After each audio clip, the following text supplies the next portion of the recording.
자, 두 번째 발표는 차세대 반도체 분야 직무 역량과 미래 유망 역량 분석. 문한나, 김유미, 이세미 세 분께서 이제 준비하신 원고를 문한나 박사님께서 발표하시겠습니다.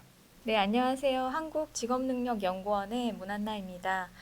차세대 반도체 분야의 직무 역량과 미래 유망 역량 분석에 대해서 제가 발표를 드리도록 하겠습니다. 본 연구 과제는 이제 고용노동부의 수탁으로 제가 연구를 진행을 했고요.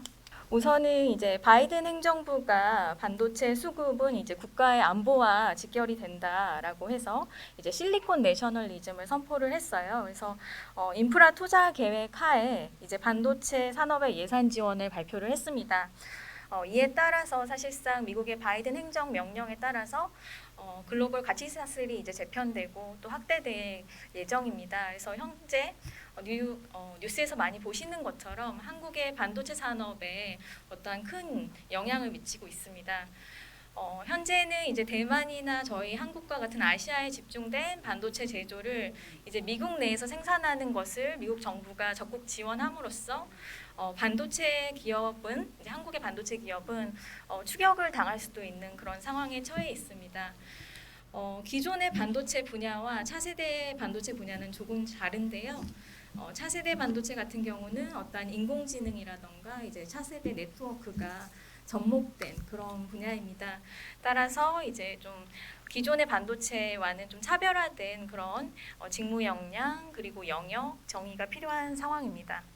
하지만 이제 디지털화된 차세대 반도체 그 제조 환경에 필요한 어떤 직무 역량 그리고 이제 공통 역량을 구명하고 논의한 국내외 연구는 현재까지는 지금 많이 없는 상황입니다. 이러한 디지털 역량에 대해서 지금 유럽연합 EU에서도 어떤 디지털 역량 프레임워크에 대한 다양한 논의들을 활발하게 하고 있는데요. 차세대 반도체 분야의 인력 양성을 위해서 이제 방향을 수립하고 교육 과정을 개발하기 위해서 어떠한 직무 역량이 있고 미래 유망 역량은 어떠한 역량들이 있는지를 이제 파악하는 것이 중요합니다. 특히 이제 중소기업 같은 경우는 일터의 디지털화가 많이 진행이 되어 있음에도 불구하고 이제 개별 기업 단위에서 역량을 도출하기는 어려운 상황입니다. 따라서 좀 국가 차원에서 역량을 좀 정리를 하고 역량의 구성 항목을 규명하는 것이 중요한데요.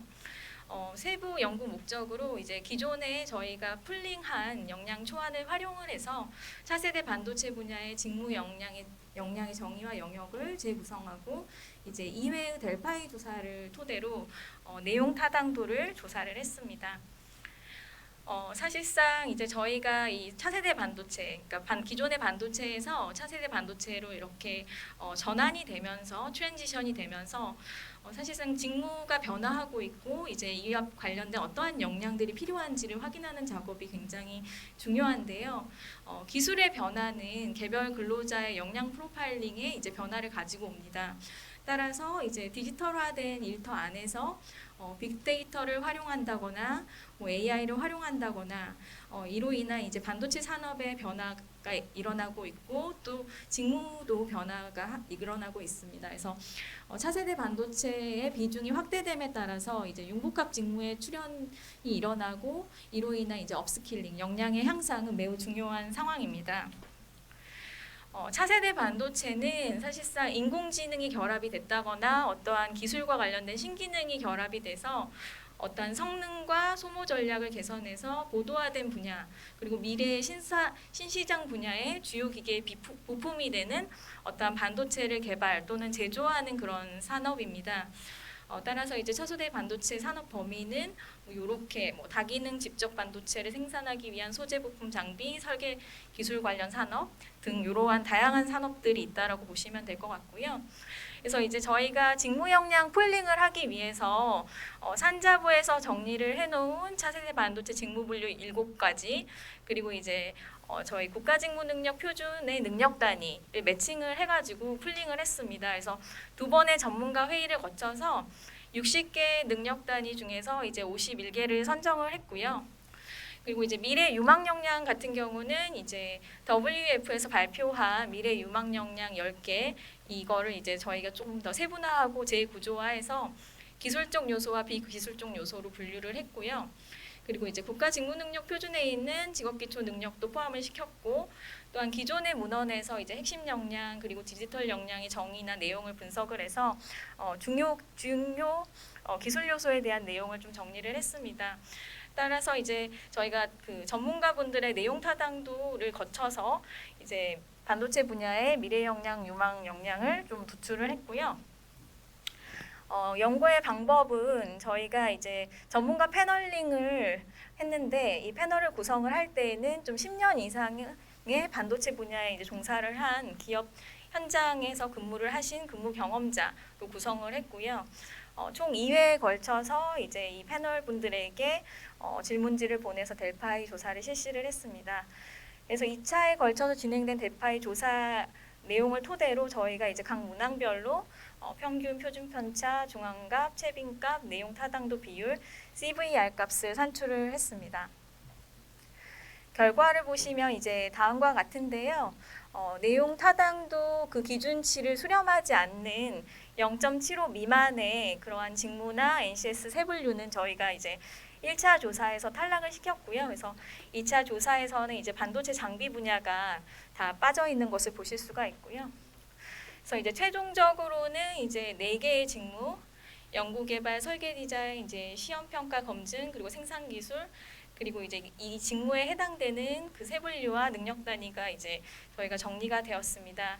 그래서 정리된 이 내용 타당도 결과를 토대로 이제 저희가 전문가 회의를 했을 때 사실상 설계 디자인 직무와 연구개발 디자인이 크게 차이가 나지 않는다, 직무상으로. 그래서 이걸 하나로 이제 통합시켜서 이렇게 직무를 하나로 통합하는 것을 이제 제안을 했고요. 그리고 지금 여기서 지금 반도체 장비가 탈락이 됐지만 사실상 이제 반도체 산업 영역에서 반도체 장비의 고용률이 굉장히 급격하게 상승을 하고 있기 때문에 반도체 장비에 대한 직무 분류를 이제 새롭게 정리를 하는 것도 필요하다라고 저희가 이제 연구의 결과로 도출을 했고요. 그래서 이렇게 도출된 그 영역별로 이제 능력 단위들을 이렇게 수정하는 작업들을 했습니다. 그래서 향후에 이런 수정된 능력 단위는 이제 직무 분석을 하거나 아니면은 이제 교육 과정을 개발할 때 좀 참조할 수 있는 그런 조사가 될 것 같고요. 그리고 이제 유망 분야, 유망 역량에 대해서도 이제 똑같이 저희가 내용 타당도 조사를 했는데요. 1차 조사 결과에서 이제 CBR 값에 수렴되지 않았던 항목은 이제 모니터링, 그래서 모니터링을 제외하고 2차 조사 결과를 모두 마쳤을 때 이제 비기술 관련 유망 역량에서는 이제 적극적 태도와 융통성, 그리고 이제 문제 해결 능력이 가장 높게 나왔고요. 그리고 이제 기술 관련 유망 역량에서는 기술 설계, 그리고 이제 프로그래밍이 가장 높게 나타났습니다. 그래서 이러한 그 유망 역량들은 이제 다른 신기술 직무 역량과 더불어서 조금 더 타당화 작업, 그리고 이제 일반화 작업들, 그리고 적용 가능성 여부들을 이제 조금 더 검증할 필요가 있습니다. 그래서 이제 저희가 그 미래 유망 역량 저희가 정리해 놓은 내용들을 이제 또 역량 정의를 전문가분들이 조금 다 검토를 했습니다. 그래서 이러한 것들을 참조를 해서 저희가 이제 교육 수요라던가 훈련 수요들을 도출을 할 수가 있고요. 따라서 이 연구는 이제 차세대 반도체 분야의 7개 직무와 국가 직무 능력 표준을 매칭을 해서 직무 역량 초안을 구성을 했고, 그리고 이제 미래 역량을 도출하기 위해서 역량 풀링을 통해서 역량 풀을 구성을 하고, 이외에 델파이 조사를 통해 직무 역량과 미래 유망 역량에 대한 내용 타당도를 조사를 했습니다. 그래서 이제 내용 타당도 분석 결과 차세대 반도체는 기존 반도체 직무와는 좀 차별화된 정의가 필요하고, 특히나 새로운 분야의 출현과 확장에 대해서는 직무 역량을 구성하고 직무에 대해서 세분화하는 것이 중요하다. 그리고 이러한 작업들을 이제 꾸준히 타당화해 나가는 그런 니즈가 있고, 또한 내용이나 수준 측면에서 고도화를 통해 역량을 좀 체계화할 필요가 있다라고 정리를 했습니다. 네, 마지막으로 이제 제언을 말씀드리고 발표를 마무리하도록 하겠습니다. 어떠한 동종이나 이종 업종 간의 융합이 진행됨에 따라서 이제 반도체 수요가 증가를 하게 되는데요. 이는 이제 시장 수요가 증가하는 효과도 함께 발생을 합니다. 그래서 시장 수요 증가는 사실상 인력 수요가 발생을 한다라는 의미거든요. 그래서 차세대 반도체 관련 직무의 수준별로 다양한 인력이 필요한 상황입니다. 그래서 석박사급의 고급 인재도 중요하지만 또 기존의 반도체 직무에서 차세대 반도체로 이렇게 이동하는 전환 인력에 대한 재교육 수요가 또 발생할 예정이기 때문에 양성 교육과 함께 이제 업스킬링을 위한 교육과정 개발을 위해서는 본 연구에서 개발된 역량, 직무 역량을 활용함과 동시에 지속적으로 직무 역량과 미래 유망 역량에 대한 어떠한 새로운 역량의 도출 그리고 검증이 필요할 것입니다. 네, 여러 가지 기술적인 어려움이 있었는데요. 발표가 잘 전달이 되었는지 모르겠습니다. 네, 감사합니다. 예, 문한나 박사님 발표 잘 들었습니다. 감사합니다. 본 발표에 대한 토론은 소요한 군산간호대학교 교수님께서 해주시겠습니다. 교수님 5분 이내로 부탁드리겠습니다. 코로나19 급속히 변화한 시대의 인사관리 측면에서 연구해야 할 주제를 명확히 선정하여 주도적으로 연구를 진행한 것에 대한 가치를 두고 싶습니다. 연구 수행을 위해 여러모로 수고를 많이 하셨는데 짧은 식견이지만 연구에 대한 토론을 진행하고자 합니다. 먼저 개요적 부분입니다. 반도체 산업은 전 세계적으로 경쟁력 있는 산업 분야로 세계 경쟁을 리딩하는 입장에서 미래의 발전 전략을 제시하여 시장을 선점하는 효과가 있습니다. 이미 반도체 개발에 대한 직무 분석이 광범위하게 진행된 바 차세대 반도체에 대한 차별화된 정의와 직무 분석을 시도한 점은 연구의 독창성을 나타낸 것으로 볼 수 있습니다. 이에 연구 주제로 선정한 직무 분석 및 미래 유망 역량을 재구성하기 위해 차세대 반도체 분야를 충분히 이해한 전문가가 다수 참여하고 충분한 의견을 제시하는 절차가 중요하다고 사료됩니다. 발표 내용에 따르면 차세대 반도체 직무 역량의 구성 항목을 도출하기 위해 전문가 회의를 2회 진행하였고 60개 능력 단위 중 51개를 선정하였다고 나옵니다. 차세대 반도체 분야라면 기존 능력 단위와 차별화된 능력 단위가 추가할 것으로 보여지는데 이러한 부분이 직무 역량 구성 항목 도출에 반영되었는지가 궁금합니다. 연구 결과 내용입니다. 반도체 분야 직무명과 NCS와 연계된 능력 단위의 내용 중 기존 능력 단위에 없는 부분이 추가된 것으로 파악됩니다. 예를 들어 연구개발의 직무에 NCS 세분류인 반도체 개발에서 기존 NCS 세분류인 반도체 개발의 능력 단위는 14개로 나타나는데 본 연구에서 차세대 반도체 분야의 능력 단위 중 동일한 부분은 반도체 제품 기획, 반도체 제조 공정 개발, 패키지 조립 공정 개발로 총 3개로 보여집니다. 반도체 개발 NCS 능력 단위에 제시되지 않은 것으로 차세대 반도체 분야로 도출된 것은 반도체 소재 개발, 아날로그 IP 개발, 디지털 IP 개발, 반도체 시뮬레이션 개발로 총 4개가 나타납니다. 이는 기존 NCS 능력 단위와 차세대 반도체에서 요구하는 능력 단위의 차이를 나타낸다고 볼 수 있습니다. 연구 결과를 토대로 향후 NCS의 발전 방안을 제시한다면 차세대 반도체 다기능 집적 반도체를 위한 별도의 NCS의 수정 보완이 요구될 것이기에 본 연구 결과가 차세대 반도체의 능력 단위 개발에 중요한 참고 자료로 활용될 것입니다. 반면 기존 반도체 개발의 능력 단위의 수정을 요구하는 자료가 될 수 있다고 봅니다. 본 연구 능력 단위로 제시된 반도체 시뮬레이션 개발은 기존 능력 단위에도 충분히 활용될 수 있는 것으로 사료됩니다. 두 번째, 비기술 관련 유망 역량 중 차세대 반도체 분야에서는 적극적 태도와 융통성, 문제 해결의 값이 제일 높게 나타났습니다. 전문가의 의견이지만 기존 반도체 개발과 비교하여 차이점이 무엇인지 명확하게 밝힐 필요가 있다고 봅니다. 결론 및 논의 부분입니다. 본 연구는 차세대 반도체 관련 인력 양성에 필요한 미래 유망 역량을 분석하였습니다. 향후 미래 유망 역량이 NCS 직업 기초 능력과 함께 다양한 산업 영역에 적용될 필요가 있다고 봅니다. 이에 각 산업의 직무별 미래 유망 역량의 적용 범위가 어떻게 분포되는지 분석할 필요가 있다고 봅니다. 이를 통해 미래 인력 양성의 공통 역량의 기준으로 활용될 가치가 있다고 사료됩니다.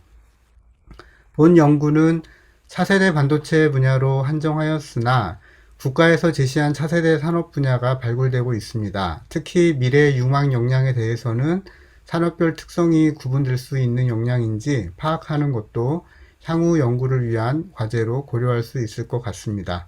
마지막으로 연구를 수행하기 위해 관련 전문가의 의견을 규합하기 위해 수고를 많이 하셨다고 말씀드리고 싶습니다. NCS 및 관련 산업 분야의 발전에 기여할 수 있는 지혜를 제시하였다고 봅니다. 이상으로 마치겠습니다. 문한나 박사님께서 간단하게 답변을 하겠습니다. 네, 서 교수님 감사합니다. 그 말씀해주신 내용 중에서 이제 제가 간단하게 답변을 드릴 수 있는 부분 중에서 차세대 반도체에서 이제 기존의 능력 단위와 차별화된 능력 단위가 추가가 되었고요. 이러한 부분이 이제 직무 역량 구성 항목에도 구성 항목 도출에 반영이 되었고, 특히 이제 저희가 사당도 조사 이후에 역량의 정의라던가 역량의 명칭을 이제 재구성을 하였습니다. 이거는 이제 직무 능력뿐만 아니라 공통 역량, 유망 역량에도 같이 적용이 되었고요. 향후에 저희가 이제 차세대 반도체 분야의 장비 부분도 사실상 분류를 하고 직무 영역을 좀 설정을 해야 되는데요. 이러한 부분들을 이제 또 작업을 할 때 차세대 반도체와 기존의 이제 반도체 간의 어떤 공통 역량의 차이, 말씀하신 부분, 문제 해결 능력 이런 부분들을 좀 비교해보고 분석해보는 그런 추가적인 연구들을 좀 진행을 해볼 수 있다면은 좀 반영을 하도록 하겠습니다. 네, 소중한 의견 감사드립니다. 예, 두 번째 논문에 대한 발표와 토론을 마치고 세 번째 발표로 진행하도록 하겠습니다.